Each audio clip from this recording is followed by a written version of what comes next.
ఇక మొత్తం అలీ గారి సినిమాకైనా లైఫ్ మొత్తం మళ్ళీ అంటే తర్వాత ఏమైనా మళ్ళీ టర్న్ అయ్యే అవకాశం ఉందా అన్న? మీరు సినిమా చెప్తున్నారు, చెప్పండి, రేపు వస్తాను. సినిమాలు తీసేవాళ్ళు సినిమా సార్, మళ్ళీ పొలిటికల్గా ఎవరన్నా అవకాశం వస్తే అంటే ఇప్పుడు మళ్ళీ మీరు నన్ను అడుగుతున్నారా వెనకాల ఆయన అడుగుతున్నారు? మిమ్మల్ని అడుగుతున్నాను. ప్రకాష్ రాజ్ గారిని అడుగుతారా? లేదు, మిమ్మల్ని అడుగుతున్నాను సార్. ఒకవేళ మళ్ళీ మీరు పవన్ కళ్యాణ్ గారికి దగ్గర తీస్తే వెళ్తారా? అవకాశం ఉంటే అంటే మీరు రాజకీయంగా కాకపోయినా సినిమాలో ఆయనతో చేయాలనుకుని అలా చేస్తున్న సందర్భంలో సార్ ఎందుకు చేయం సార్, మేము ఉన్నదే దానికోసం. డెఫినెట్గా చేస్తాం, పవన్ గారు. డెఫినెట్గా చేస్తాం. మీ రిలేషన్ ఎలా ఉంది సార్ ఇప్పుడు? బాగుందండి, 3 పూలు 6 కాయలు. 3 పూలు మీరు ఇంకో కాయ కూడా ఇవ్వండి, ఇంకో పూలు కూడా ఇవ్వండి. అంతేనా? ఇప్పుడు నాజర్ గారు, రాజేంద్ర ప్రసాద్ గారు, బ్రహ్మానందం గారు, మీరు ఇలా ఉన్నారు కానీ ప్రమోషన్స్కి ఎవరు రాలేదేంటి సార్? అంటే చిన్న సినిమా అని రాలేదా, లేకపోతే అలాగే ఏంటి మరి బిజీగా ఉన్నారు వాళ్ళందరూ? అందరూ మేబీ బిజీగా ఉన్నారు. నాకు అర్జున్ ఫోన్ చేయగానే ఎవరెవరికి చెప్పావు అర్జున్ నువ్వు, సరే నీ తరఫున నువ్వు చెప్పావు, ప్రొడక్షన్ సైడ్ కూడా నువ్వు ఒకసారి ఫోన్ చేయించు, తప్పకుండా వస్తారు. ఎందుకంటే పెద్ద సినిమా చిన్న సినిమా అని ఆర్టిస్ట్కి నాకైతే ఆ ఫీలింగ్ లేదండి. ఎందుకంటే మేబీ షూటింగ్ అవుట్డోర్లో ఉండి రాకపోవడం కారణం అయి ఉంటుంది, అంతే తప్ప దాని గురించి. అంటే సినిమా రిలీజ్ అయ్యి దాదాపు 5-6 రోజులు అవుతుంది కానీ అంటే ఏ ఆర్టిస్ట్ కూడా కనపడలేదు, వీళ్ళే కనిపిస్తున్నారు, మీరే ప్రమోషన్లో ఉంటున్నారు. అలాంటి వాళ్ళు ఉంటే సినిమా చిన్న సినిమా కొద్దిగా ఎంకరేజ్మెంట్ ఉంటుంది కదా. ఎస్, సో డెఫినెట్గా మరి వాళ్ళు నాజర్ గారు ఒక వీడియో పెట్టారు, తర్వాత మిగతా ఆర్టిస్టులు మేబీ షూటింగ్ ఉండడం వల్ల అర్జున్ అంతేనా బిజీగా ఉంటాం వల్ల అంతే. ఇందాక ఒక మాట అన్నారు, నా వల్లే సినిమా ఆడింది అని గొప్పగా చెప్పుకుంటారు కొంతమంది, నా వల్లే అదని అంటారు. మరి ఈ రోజుల్లో చూస్తుంటే చాలామంది హీరోలు మా వల్లే సినిమా సక్సెస్ అయింది అనేది రెమ్యునేషన్ పెంచుకుంటుంటారు. మరి అలాంటి వాళ్ళ గురించి మీరు ఏం చెప్తారు సార్? అదే చెప్తున్నాను కదా సార్, ఇప్పుడు ఒక ఇంజన్ తయారు చేయాలంటే చాలామంది ఉంటే కానీ ఆ ఇంజన్ తయారవుతుంది.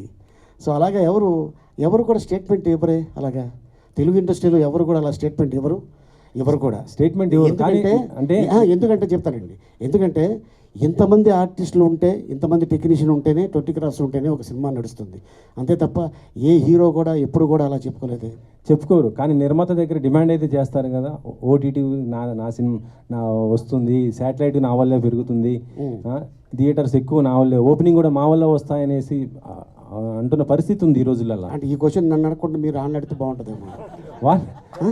కంపల్సరీ వాళ్ళని కూడా అడుగుతాం, కాకపోతే ఇప్పుడు మీరు చెప్పారు కాబట్టి మీ ద్వారా అయినా వాళ్ళకి కన్వే అవుతుందని డెఫినెట్గా. ఎందుకంటే ఒక గొప్ప వ్యక్తి అయ్యామంటే దాని వెనకాల ఎంతో కష్టం ఉంటే కానీ అవరు, అంతే. సో నేను చెప్పేది, సో అందులో నేను కూడా ఒక పార్ట్ అనుకోవడం, అంతే నాకు తెలిసి. మీరు పెద్దరికం చేస్తున్నారు కానీ మీలో నటుడు ఇంకా పోలేదు, హీరోయిజం ఇంకా పోలేదు. మళ్ళీ ఈ హీరోగా రీఎంట్రీకి ఏమైనా కథలు వింటున్నారా? ఎప్పుడు ఉండొచ్చు? చేస్తున్నానండి, ఒక యాక్షన్ ఫిల్మ్ చేస్తున్నాను, దాని పేరు దడ్వాంచికల్ దడ్డాడండి. పాన్ ఇండియానా పాన్ వరల్డ్? అది పాన్ గ్లోబల్. జాకీ చైన్ చూసి ఈడెవడు అని అప్పుడు చెప్తా, అక్కడ బ్రూస్లీ ఉన్నాడు, ఇక్కడ అలీ ఉన్నాడు అంటాను. అలీ గారు మీకే సార్ ఒక క్వశ్చన్ వచ్చారా? కాదు మీరు ఇందా నుంచి ఇంకా కనిపించలేదు. వాటర్ పారిపోయలేరా? వాటర్ తెచ్చుకో, వాటర్ తాగలేరా? ఏలే మీకే ఒక క్వశ్చన్ వదిలేస్తాను, ఈ ఒక క్వశ్చన్ తోటే. లేదులే, సాయంత్రం ఇంటికి తీసుకెళ్తాను, నేను కలిసి వెళ్తాను.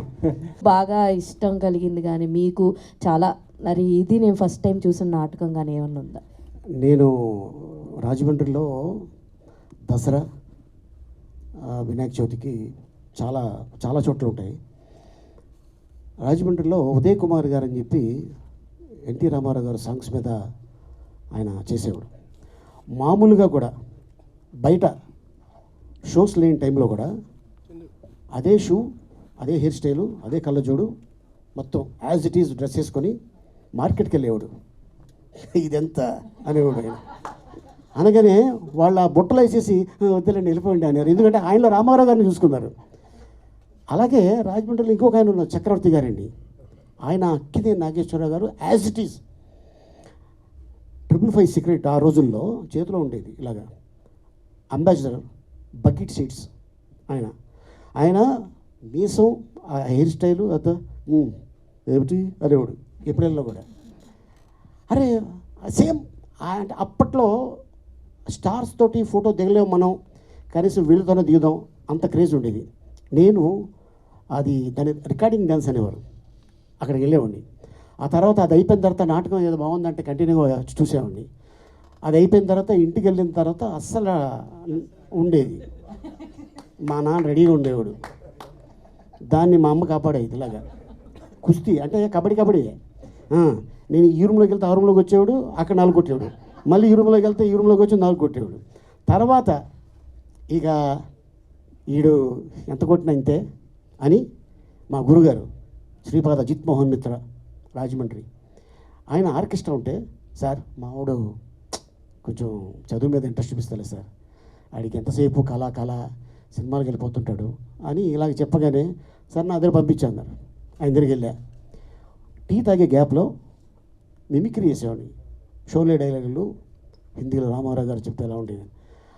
అది జనాలకి నచ్చి మెచ్చి, ఆయనే మీ ఆర్కెస్ట్రా మా ఊళ్ళో రావాలి, వచ్చేటప్పుడు ఆ అబ్బాయిని తీసుకురండి, ఆడు ఉన్నాడు కదా హాఫ్ టికెట్ అని తీసుకురండి అని. నేను అప్పటిదాకా నిక్కర్లు వేసుకునేవాడిని. ఎప్పుడైతే ఈ షోలకు వెళ్తానో ప్యాంట్ వేసుకోవడం స్టార్ట్ చేశాను. సో అట్టాగా నా కెరియర్ మొదలైంది. నాటకాల నుంచి, స్టేజ్ మీద నుంచే నా లైఫ్ వచ్చింది.